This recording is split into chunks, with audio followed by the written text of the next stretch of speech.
కృష్ణ, నీవు మళ్ళీ వెన్న దొంగిలించావా? నీ కారణంగా నన్ను స్త్రీలందరూ ఎన్ని మాట్లాడుతున్నారు. నీకు కొంచెం కూడా జాలి కలవడం లేదా మీ అమ్మ మీద? చెప్పవేంటి? చెప్పు.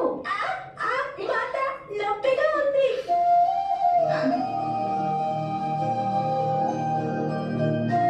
మరి నా మనసు కూడా నొప్పి కలిగింది. మీరంతా నిన్ను ఇలా నిందించి దూషిస్తుంటే నీవు మళ్ళీ వెన్నను దొంగిలించి తిన్నావా? లేదు మాట, వాళ్ళు వెన్న నేనెప్పుడు దొంగిలించాను?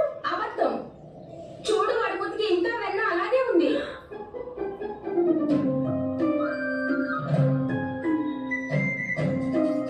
ఈ వెన్న ఇదేంటంటే, నీ ఇంట్లో కుండ పగలగొట్టి నేను వెన్న తీసుకొస్తే వీడన్నాడు నన్నే తినమని. అప్పుడు నేనన్నాను దొంగలించినవేవి నేను తినను అని. అందుకని మీరందరూ తినండి అన్నాను. కానీ అదేంటో ఈ మధుమంగళుడు బలవంతంగా నా మూతకి పూసాడు పిన్ని.